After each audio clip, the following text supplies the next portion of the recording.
Hello everyone, स्वागत है आप सबका इंग्लिश मंजिल में। तो कॉम्पिटिटिव इंग्लिश की तैयारी करने से पहले हमें इंग्लिश के बारे में क्या क्या बेसिक फंडामेंटल्स मालूम होना चाहिए, उसके बारे में इस वीडियो में हम देखेंगे। तो चलिए शुरू करते हैं। बेसिकली ये वीडियो ज़्यादातर बिगनर्स के लिए ही है, या फिर उनके लिए जिनका इंग्लिश मीडियम बैकग्राउंड नहीं रहा है। जिनका इंग्लिश मीडियम बैकग्राउंड रहा भी है उनको भी फंडामेंटल्स जानने ज़रूरी है, तो वीडियो को ज़रा एंड तक देखें। देखिए, सबसे पहले इंग्लिश के बारे में जान ले। इंग्लिश क्या है? तो ये एक लैंग्वेज है। इसे आप सब्जेक्ट नहीं कहिएगा, ये क्या है? एक लैंग्वेज है, भाषा है। तो भाषा को जानने के लिए, उसका ज्ञान होने के लिए आपको उसका बेसिक जानना चाहिए। ठीक है, कि कैसे कैसे ये बना है। तो सबसे पहले ये ABCD बचपन से पढ़ते आ रहे हो, ठीक है? तो बचपन से पढ़ते आ रहे तो ज़रा मुझे जवाब दें, A से लेकर Z तक इनको क्या कहते हैं? तो सबको मालूम हुआ कि मैम अल्फ़ाबेट कहते हैं। क्या कहते हैं? अल्फ़ाबेट कहते हैं। और फिर मैं यदि आगे पूछूँ, बताइए अल्फ़ाबेट कितने होते हैं? तो आप में से कुछ लोग कहेंगे मैम 26। गलत। अल्फ़ाबेट 1 होते हैं, 26 नहीं। अच्छा, तो फिर 26 क्या होते हैं? 26 आपके लेटर्स होते हैं। कौन से लेटर्स? यही जो A to Z आपका आया, ये A to Z ये हो गया कैपिटल लेटर, और ये हो गया स्मॉल लेटर। बड़ी ABCD, छोटी ABCD, ये जो एक एक करके है ना ABCD, इनको लेटर्स कहते हैं।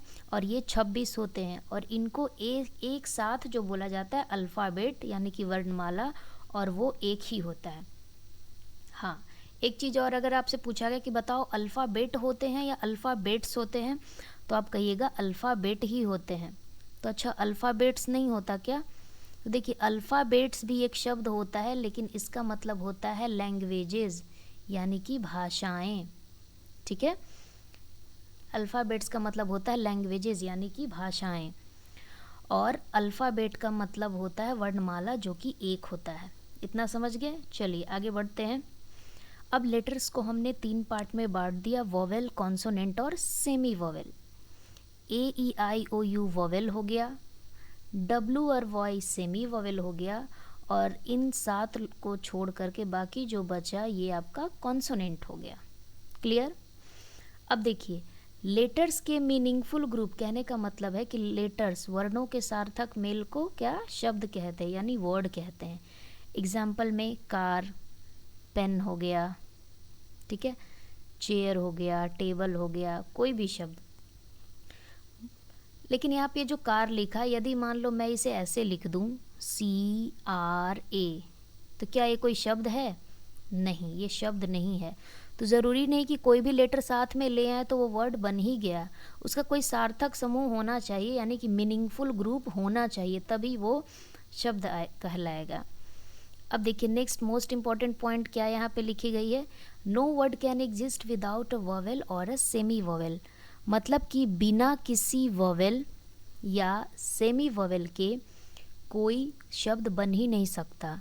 जैसे यहाँ देखिए, हमने लिख दिया स्काई, HFTR। ये HFTR कोई शब्द है क्या? नहीं, बिल्कुल नहीं। स्काई शब्द है? हाँ है। अब कहेंगे मैम इसमें कहाँ वोवेल आया, AEIOU, लेकिन क्या आया? वाई आया है ना, जो कि सेमी वोवेल है। और सेमी वोवेल आ करके इसको ये पूरा कर दिया, इसको ये वर्ड बना दिया। तो दुनिया का कोई भी शब्द में वोवेल या सेमी वोवेल आना ही चाहिए, तभी वो शब्द बनेगा। अब आपके दिमाग में एक चीज़ डाउट चल रहा होगा कि मैम वैसे तो बिना कॉन्सोनेंट का भी शब्द नहीं बनेगा, कि मतलब ऐसा भी नहीं हो सकता कि केवल वोवेल आए और कॉन्सोनेंट आए ही ना और शब्द बन जाए। आपका कहना भी बिल्कुल सही है, लेकिन उसके एक्सेप्शन में आपके 2 शब्द आते हैं। उसके एक्सेप्शन में आपके 2 शब्द आते हैं, इसलिए मैंने पॉइंट को मेंशन नहीं किया, लेकिन मैं बता दे रही हूँ। जैसे आई क्या है? वोवेल है, लेकिन ये अकेला एक शब्द भी है, एग्जिस्ट करता है, जिसका मतलब होता है मैं। ओके, एक और वर्ड ले तो ए मीन्स एक, ये भी वोवेल है, लेकिन साथ साथ ये एक शब्द भी है जो कि अकेला एग्जिस्ट करता है, इनके साथ कॉन्सोनेंट नहीं आया। तो बस यही 2 शब्द हैं जो कि बिना कॉन्सोनेंट के अकेले शब्द बनाते हैं, और बाकी इनके अलावा भी जितने भी शब्द हैं उसमें कॉन्सोनेंट आएगा ही आएगा। ठीक है, इतना क्लियर है आपको? चलिए अब आगे बढ़ते हैं। अब थोड़ा सा और धीरे धीरे देखिए हम बेसिक से एडवांस तक जाएंगे कि क्या क्या चीज़ें आपको मालूम होनी चाहिए। अब कह रहा है लेटर्स के मीनिंगफुल ग्रुप को क्या कहते हैं, वर्ड्स, और वर्ड्स के मीनिंगफुल ग्रुप को क्या कहते हैं, सेंटेंस। देखिए वर्ड से हम लोग सेंटेंस पे आ गए। अब अगर आपके मन में कुछ डाउट चल रहा होगा, कुछ लोग ज़्यादा पढ़ लिख लिए होंगे कि हाँ बीच में कुछ तो और भी होता है, कुछ के मन में फ्रेज क्लाउज चल रहा है, तो वो सब बात की बातें हैं। अभी आपका ध्यान इधर उधर नहीं होना चाहिए, जो बताया जा रहा है आप उस पर फोकस कीजिए। आपको इसका बेसिक सारा पता चलेगा ना, तो आपकी आगे की कहानी आसान हो जाएगी। अब देखिए सेंटेंस यानी कि वाक्य। Sentence is a group of word that makes a complete sense. ठीक है, सेंटेंस क्या है, शब्दों का समूह है, ग्रुप ऑफ वर्ड्स है, जो कि एक सार्थक समूह है शब्दों का, जो कि एक वाक्य बनाता है, that makes a complete sense, जो कि कंप्लीट सेंस बनाता है और शब्दों का ग्रुप है, उसी को सेंटेंस कहते हैं। सेंटेंस के बारे में खास बात करें तो क्या है, always starts with a capital letter. देखो एकदम मैं बेसिक्स बता रही हूँ, सेंटेंस हमेशा शुरू होता है कैपिटल लेटर से। ठीक है ना, तो लिखने में गलती कभी ना करे कि छोटा लेटर से शुरू करे, तो हमेशा स्टार्ट होता है कैपिटल लेटर से and and with a full stop mark. कहने का मतलब ये है, यदि लंबे लंबे लाइनें ढेर सारी लिखी गई है, जैसे अखबार की लाइनें आप पढ़ते हो, तो उसमें आप ये मत समझिएगा कि 4 5 8 10 सेंटेंस है, नहीं, जहाँ पे आपको फुल स्टॉप मिलेगा समझिए वहीं पर एक सेंटेंस कंप्लीट होता है। ठीक है, अब जैसे एग्जाम्पल के तौर पे हमने यहाँ देख लिया, प्रिया इज़ माई बेस्ट फ्रेंड। आप कोई भी एग्जाम्पल ले लो, कोई भी एक वाक्य ले लो, तो प्रिया देखिए पी शुरुआत है आपको, ठीक है, पी से शुरू है, आई मीन कैपिटल लेटर से शुरू हुआ है और फुल स्टॉप से एंड हुआ। दूसरा हमने लिया है Rohan good a boy is. क्या ये सेंटेंस है, ये प्रिया वाला ये तो सेंटेंस है, लेकिन ये सेंटेंस नहीं है। क्यों, क्योंकि ये कंप्लीट सेंस नहीं दे रहा है। रोहन तो शुरू में ठीक है, लेकिन इसके बाद होना चाहिए इज़ अ गुड बॉय, तब जाकर के ये सेंटेंस कहलाता। मतलब ये सही ऑर्डर में नहीं है, कंप्लीट सेंस नहीं दे रहा है, इसीलिए इसे हम वाक्य नहीं कहेंगे, सेंटेंस नहीं कहेंगे। अब देखिए नोट क्या है, नोट ये है कि there should be minimum 1 subject and 1 verb to form a sentence. मतलब कि एक सेंटेंस बनने के लिए कम से कम एक सब्जेक्ट होना चाहिए और क्या होना चाहिए, एक वर्ब होना चाहिए। अब कहेंगे मैम सब्जेक्ट और वर्ब क्या होता है, अभी समझ नहीं आ रहा है, तो अभी तुरंत बताते हैं। ठीक है, इसी के लिए तो है, बेसिक्स जानने के लिए। चलिए देखते हैं ज़रा आगे। अब देखिए सब्जेक्ट और वर्ब हुआ ना, अब जैसे पीछे के सेंटेंस में आपने देखा, अब थोड़ा आगे देखते हैं कि सेंटेंस का पार्ट क्या है, सब्जेक्ट और प्रेडिकेट। ठीक है, कुछ ने नाम भी नहीं सुना होगा, लेकिन ये एग्जिस्ट करता है, ठीक है ना, आपको जानने चाहिए। सब्जेक्ट किसे कहेंगे, कह रहा है अबाउट हुम और with something is said is called a subject. मतलब कि वाक्य में जिसके बारे में कुछ कहा जाए, जिसके बारे में मतलब कि वो चीज़ सजीव यानी कि लिविंग भी हो सकती है और नॉन लिविंग यानी कि निर्जीव भी हो सकती है। वाक्य में जिसके बारे में कुछ कहा जाए, या आप ये भी कह सकते हो कि वाक्य में जो भी चीज़, जो भी एक्शन करे मतलब कि कर्ता कहते हो ना, सब्जेक्ट यानी कि कर्ता, तो जो भी कोई एक्शन करे या जिसके बारे में कुछ कहा जाए वो सब्जेक्ट होता है आसान भाषा में। ठीक है, अब एग्जांपल्स में हम, और प्रेडिकेट क्या है, पहले प्रेडिकेट देख लेंगे। प्रेडिकेट के बारे में कि what ever is said about the subject is called predicate.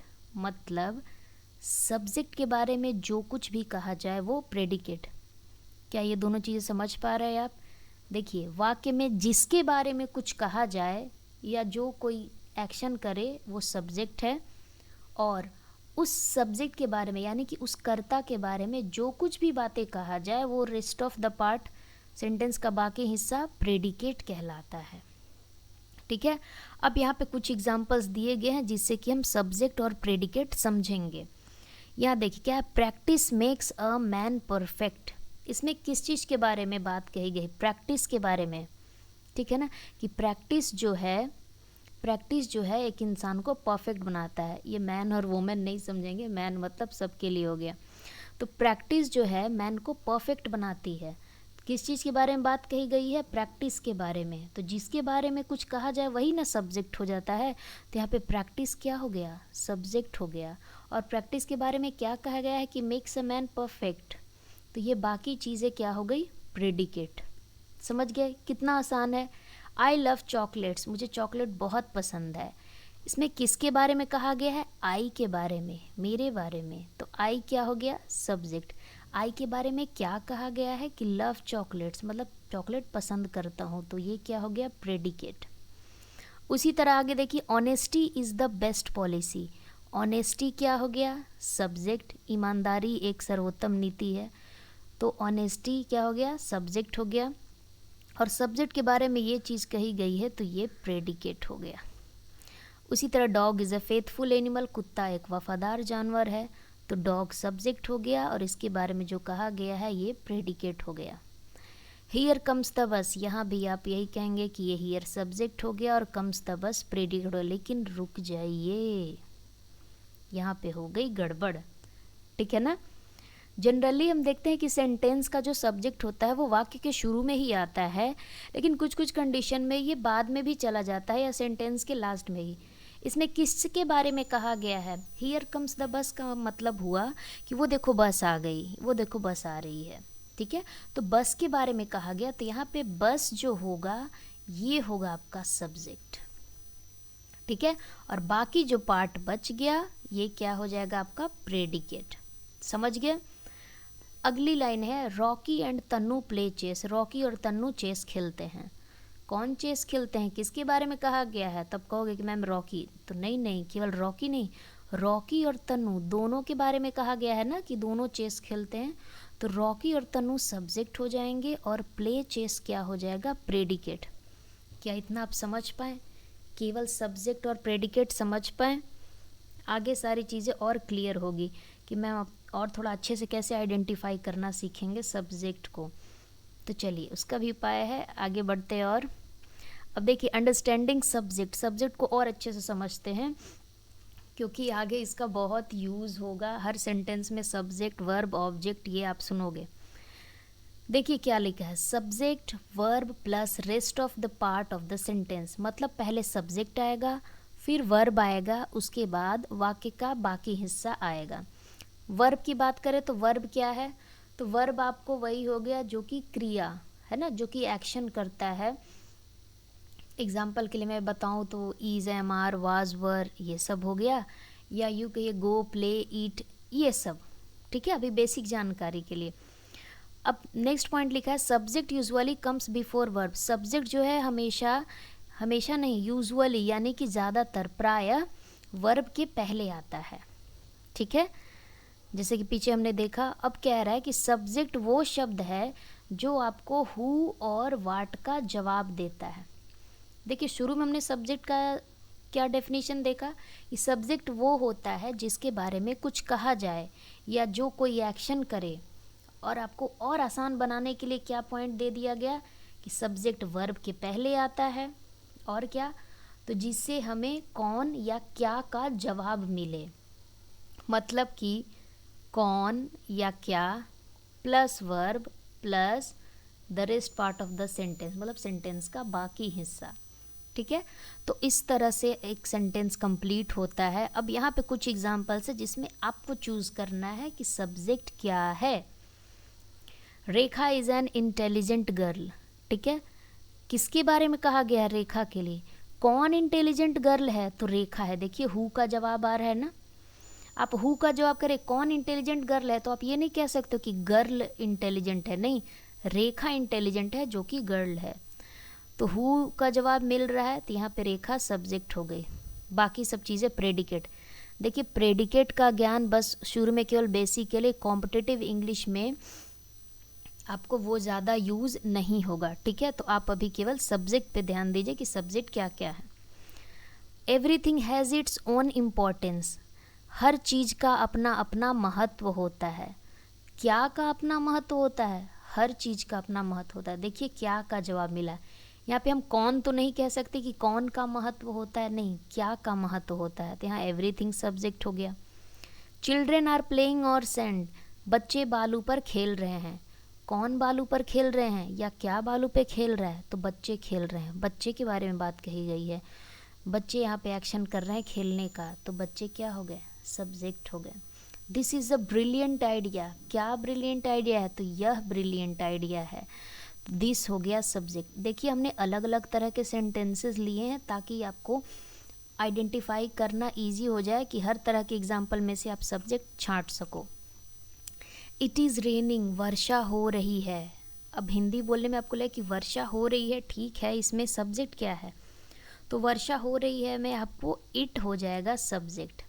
It का भले ही यहाँ पे शाब्दिक अर्थ नहीं है, इसका हिंदी ये नहीं होता कि यह हो रही है वर्षा या यह वर्षा हो रही है, केवल यही होता है वर्षा हो रही है, तो इट आपका हो गया सब्जेक्ट। उसी तरह इट इज़ 6 o'clock में इट हो गया subject. There was a king, ये देखिए इंपॉर्टेंट है, इसमें सब्जेक्ट क्या होगा ज़रा देखते हैं। तो देयर वॉज ए किंग, एक राजा था। इस सेंटेंस पे कहेंगे किसके बारे में बात की जा रही है, तो देयर को कहोगे क्या, तो नहीं, यहाँ पे किंग हो जाएगा सब्जेक्ट। देखिए एक चीज़ हमने क्या देखा, यूजुअली प्रायः वर्ब के पहले आता है, लेकिन यहाँ पे देखिए ये जो वॉज है वर्ब है, इसके बाद आया है किंग। एक राजा था, किसके बारे में बात की जा रही है, कौन था, तो एक राजा था, तो राजा अंत में आया है, इसीलिए यहाँ पे सब्जेक्ट जो है वो किंग हो जाएगा, देयर नहीं होगा, समझे। तो इस तरह के सेंटेंसेस देख करके मैंने आपकी सब्जेक्ट की अंडरस्टैंडिंग क्लियर की, और बाकी 3 भी देख लीजिए। There are 7 days in a week, ठीक है, कि मतलब एक सप्ताह में 7 दिन होते हैं, तो यहाँ पे आपको सब्जेक्ट क्या हो जाएगा, क्या होते हैं एक सप्ताह में, तो 7 दिन होते हैं, तो 7 days हो गए यहाँ पे सब्जेक्ट, ठीक है। Swimming is a good exercise, क्या गुड एक्सरसाइज है, तो स्विमिंग, तो स्विमिंग हो जाएगा सब्जेक्ट। नेक्स्ट है आपका what you said is quite amazing. अब यहाँ पे आप कहेंगे कि व्हाट हो जाएगा सब्जेक्ट। देखिए इसका हिंदी क्या निकला, जो तुमने कहा वो अमेजिंग था, मतलब बहुत बढ़िया था। क्या बहुत बढ़िया था, तो वही जो तुमने कहा, तो वही जो तुमने कहा, यानी कि व्हाट यू सेड, इतनी बातें हो गई यहाँ पे, तो व्हाट यू सेड, जो तुमने कहा वो अमेजिंग था, ठीक है। तो ये व्हाट यू सेड यहाँ पे इतना बड़ा हो जाएगा सब्जेक्ट। समझ गए आप, इजी से हमने शुरू किया लेकिन डिफ़िकल्ट क्वेश्चंस तक एंड किया, ठीक है। उम्मीद है आप इतना समझे होंगे। अगर आप समझे हैं तो ज़रा टेस्ट करते हैं कि आप इसमें से कितने क्वेश्चंस सही कर पाते हैं, ठीक है। आप जहाँ से भी वीडियो देख रहे होंगे, आप मेरे आंसर बताने के पहले ज़रा कोशिश करेंगे। देखिए पीछे हमने जो किया है उससे थोड़े से टफ होंगे, कोई बात नहीं। We hear a lot of talk about the American melting pot. Hear means क्या होता है, सुनना। देखिए वर्ब आ गया, वर्ब के पहले सब्जेक्ट, कौन सुनता है, हम सुनते हैं, तो वी हो गया आपका subject. Here in our neighborhood, यहाँ हमारे पड़ोस में, स्पेलिंग ज़रा यहाँ छूट मिस हो गई, BOUR कर लेंगे, ठीक है।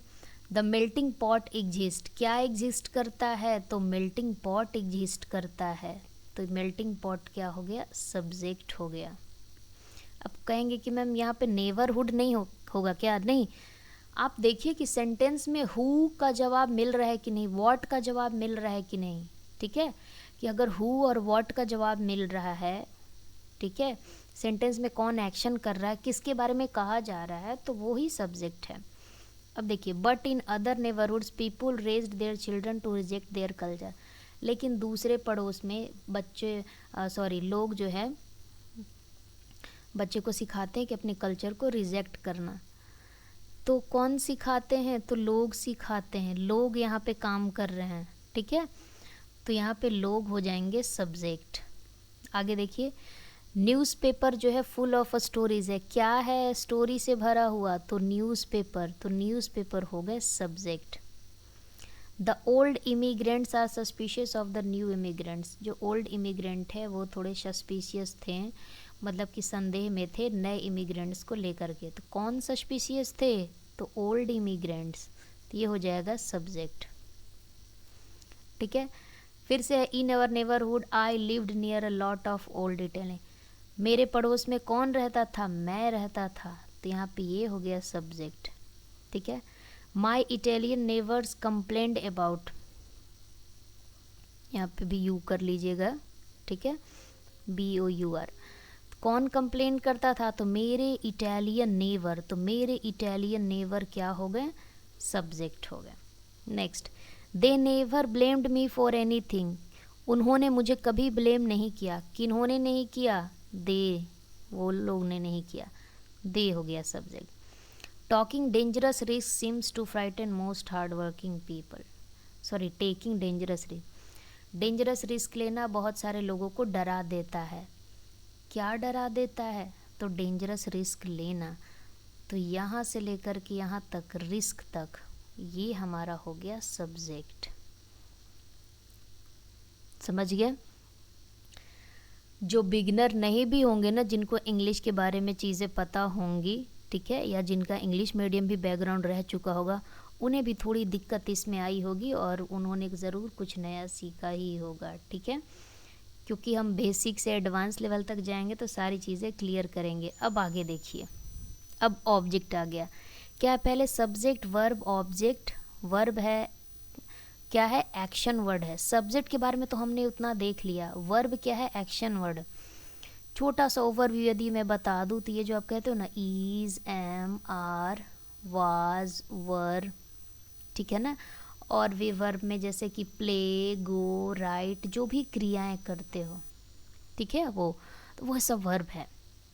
अब देखिए ऑब्जेक्ट क्या है, ऑब्जेक्ट ज़्यादातर ये करते हो ना, सब्जेक्ट करते हो, वर्ब करते हो, ऑब्जेक्ट। हाँ, कॉम्पिटिटिव इंग्लिश में बड़े बड़े सेंटेंसेस आते हैं, लेकिन पहले ये छोटा सा तो समझ ले, इसी पे से बेस्ड आधारित है। अब देखिए ऑब्जेक्ट क्या है, तो ऑब्जेक्ट इज द पर्सन और thing that receives the action of the verb. मतलब कि जो पढ़ते आ रहा है कि कर्ता का फल जिस पर पड़े वह कर्म होता है। कहने का मतलब कि ऑब्जेक्ट वह चीज़ होता है, वह पर्सन, वह व्यक्ति या वह चीज़ होता है जो कि क्रिया द्वारा किए गए एक्शन को, मतलब क्रिया किए गए को रिसीव करता है। समझे नहीं, और थोड़ा अंडरस्टैंड करते हैं। देखिए ऑब्जेक्ट क्या होता है, जब आप सवाल करो कि किसको और क्या, सब्जेक्ट में क्या हमें किस सवाल का जवाब मिलता था, कौन और क्या का, लेकिन ऑब्जेक्ट में क्या जवाब मिलेगा, whom और what का। अब जब तक एग्जाम्पल में आप छाटोगे नहीं, आपको क्लियर नहीं होगा। We watched a scary movie, हमने बहुत डरावनी मूवी देखी। किसने देखी, हमने। बताइए तो वी क्या होगा, तो अभी तो पढ़ा, वी सब्जेक्ट हो गया, क्योंकि किसने देखा, वी ने देखा। कौन देखा, तो वी ने देखा, तो वो सब्जेक्ट हो गया। देखा वर्ब हो गया। क्या देखा, किसे देखा, तो एक डरावनी मूवी देखी, तो अ स्केरी मूवी क्या हो जाएगा, ऑब्जेक्ट। क्या इतना समझ पा रहे हैं आप। आगे देखते हैं। Jack and Sonia are painting a picture, Jack और सोनिया एक पिक्चर पेंट कर रहे हैं। कौन पेंट कर रहा है, तो जैक और सोनिया। तो जैक और सोनिया क्या हो गए, बताइए बताइए, सब्जेक्ट हो गए। आर वर्ब हो गया। क्या कर रहे हैं, देखिए आर पेंटिंग, ये पेंट कर रहे हैं, भी वर्ब हो गया। क्या पेंट कर रहे हैं, एक पिक्चर पेंट कर रहे हैं। जैसे यहाँ देखने का काम, देखने का काम क्या रिसीव हुआ, तो स्कैरी मूवी, तो ये फल पड़ा इस पे। उसी तरह की यहाँ पे पेंट करने का काम क्या हुआ, क्या पेंट करने का काम हुआ, तो पिक्चर, तो पिक्चर यहाँ पे ऑब्जेक्ट हो गया। देखिए तीनों चीज़ें आप छाट पा रहे हैं, सब्जेक्ट, वर्ब और ऑब्जेक्ट, बिल्कुल छाट लेंगे। आई किल्ड द स्नैक, मैंने सांप को मार डाला। किसने मार डाला, कौन मार डाला, आई ने, यानी मैं, तो मैं क्या हो गया, सब्जेक्ट। मार डालना क्या है, क्रिया कर रहे हैं, तो ये वर्ब हो गया। किसको मार डाला, किसको, देखिए हुम, हुम का मतलब होता है किसको, है ना, हुम का मतलब होता है किसको। तो स्नेक को मार डाला, तो स्नेक क्या हो गया, ऑब्जेक्ट। समझ रहे हैं ना आप। नेक्स्ट लिखिए, the food was cooked bye my mother, खाना, इसका मतलब हुआ खाना जो है मेरी मम्मी के द्वारा बनाया गया।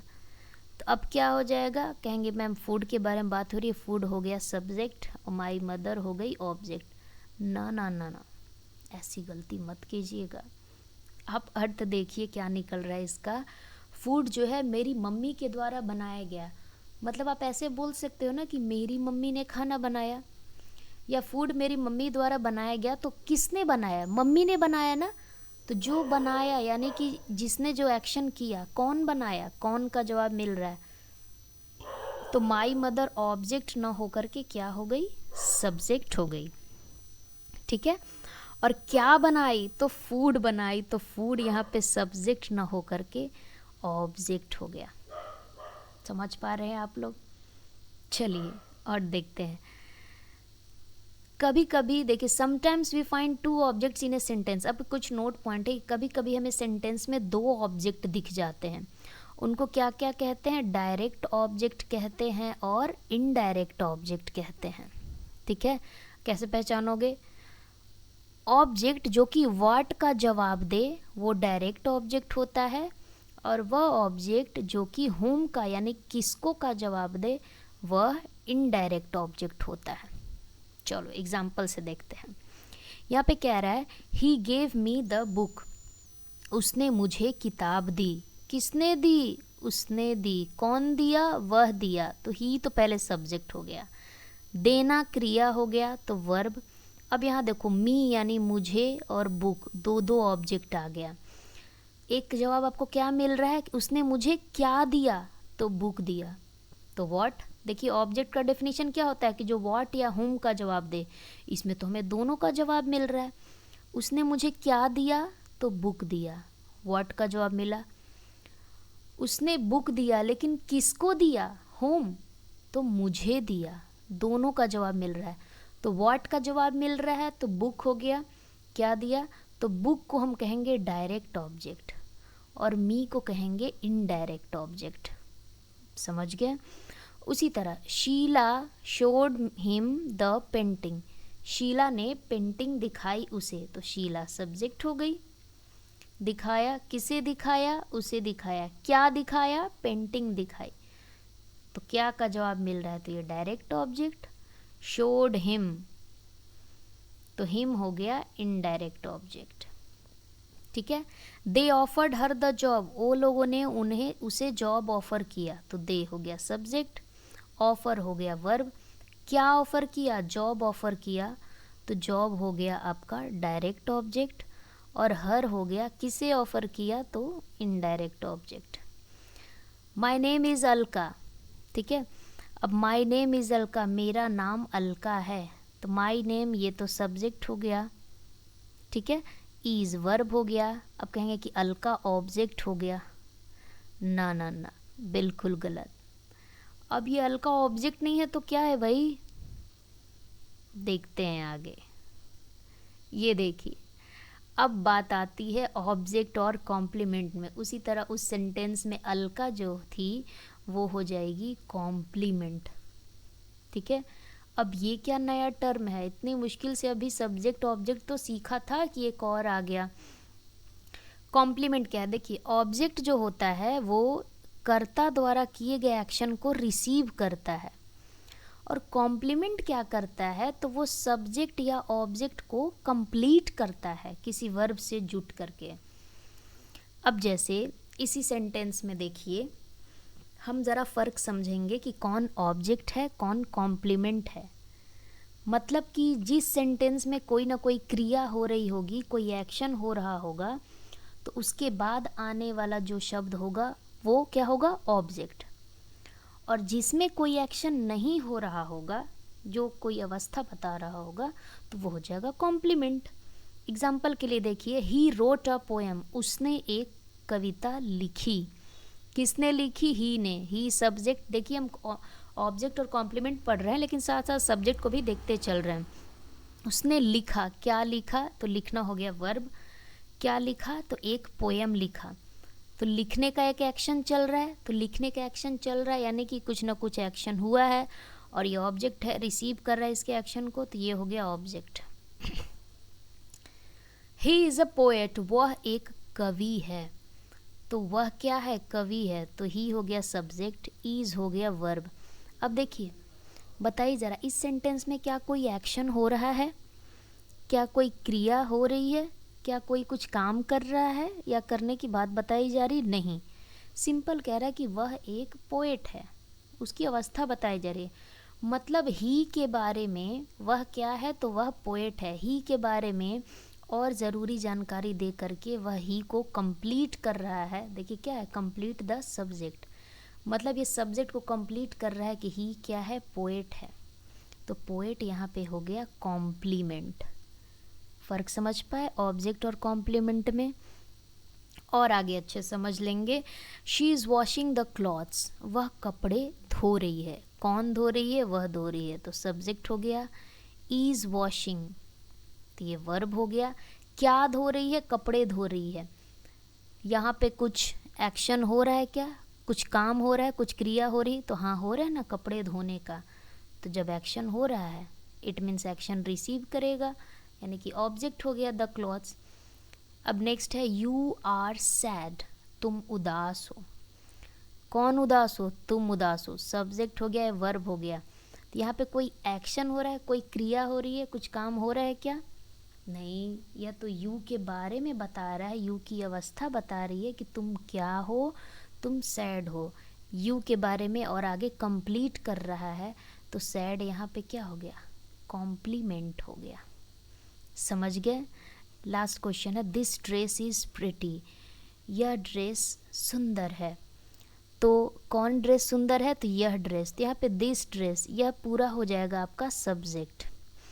इज़ हो गया वर्ब। क्या है? तो सुंदर है। अब यहाँ पे फिर से कोई एक्शन हो रहा है क्या? कोई क्रिया हो रही है? नहीं, बस ड्रेस के बारे में बताया जा रहा है कि ये प्रेटी है। तो ये भी आपको कॉम्प्लीमेंट हो गया। तो अब तक आपने सब्जेक्ट, ऑब्जेक्ट, कॉम्प्लीमेंट इतना सब समझ लिया ना।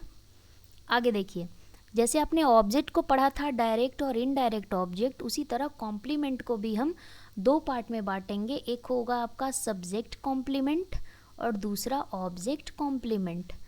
सब्जेक्ट कॉम्प्लीमेंट वो होगा जो सब्जेक्ट को कंप्लीट करेगा, ऑब्जेक्ट कॉम्प्लीमेंट वो होगा जो कि वर्ब को कंप्लीट करेगा। ठीक है? जैसे देखिए,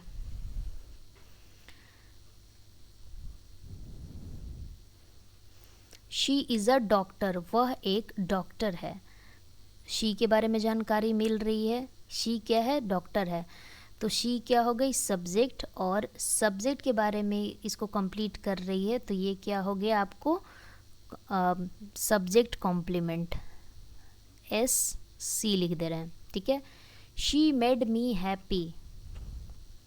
अच्छा, इसको यहाँ वर्ब नहीं लिख लीजिए, सॉरी, इसको ऑब्जेक्ट कर दीजिए। ठीक है? ऑब्जेक्ट को कंप्लीट करेगा, वर्ब को नहीं। सॉरी, टाइपिंग एरर हो गया। शी मेड मी हैप्पी, उसने मुझे खुश किया। ठीक है? अगर शी यहाँ पे सब्जेक्ट है, मेड यानी कि बनाया, वर्ब हो गया। उसने क्या? मुझे, मुझे यानी कि हो गया ऑब्जेक्ट। उसने मुझे बनाया, क्या बनाया? हैप्पी बनाया। अब बताइए तो ये हैप्पी क्या शी को कंप्लीट कर रहा है? क्या शी यानी वह हैप्पी थी? नहीं, उसने मुझे हैप्पी किया, मुझे हैप्पी बनाया, मुझे खुश किया। तो मुझे यानी ऑब्जेक्ट को ये पूरा कर रहा है ना, तो ऑब्जेक्ट को पूरा कर रहा है, तो ये हो गया ऑब्जेक्ट कॉम्प्लीमेंट यानी ओसी।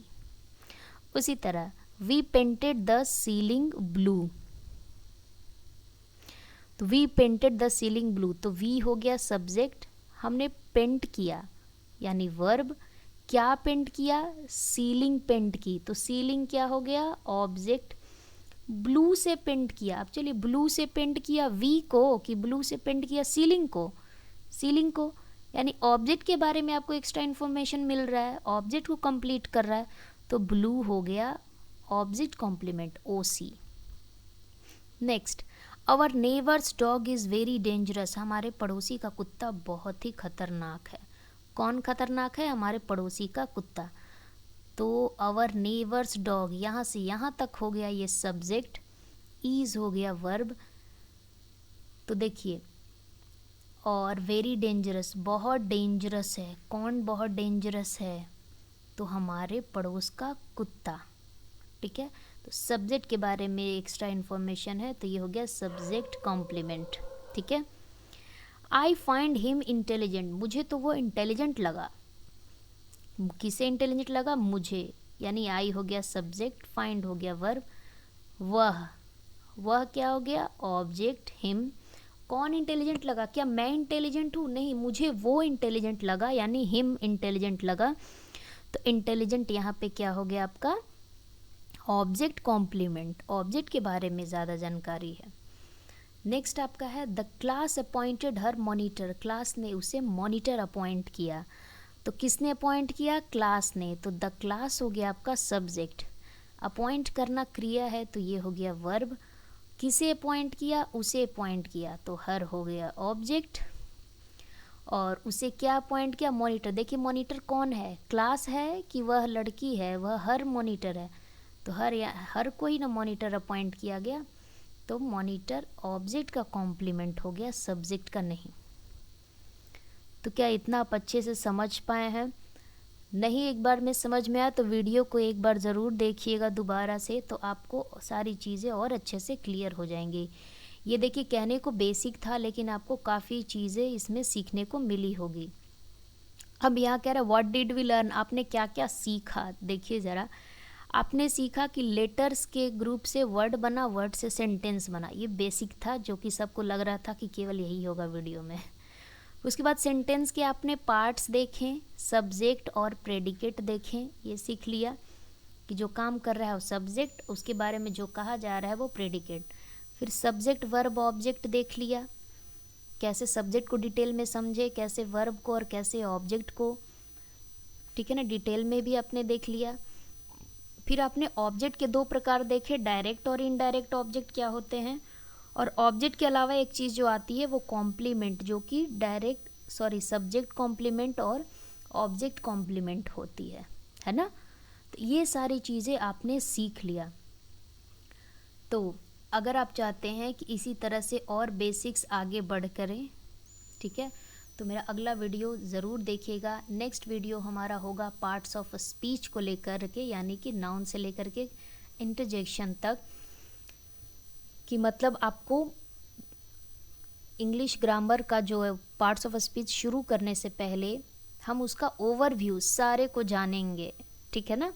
तो नया नेक्स्ट वीडियो देखना बिल्कुल मत भूलिएगा। तब तक के लिए बने रहिए हमारे साथ। Thank you.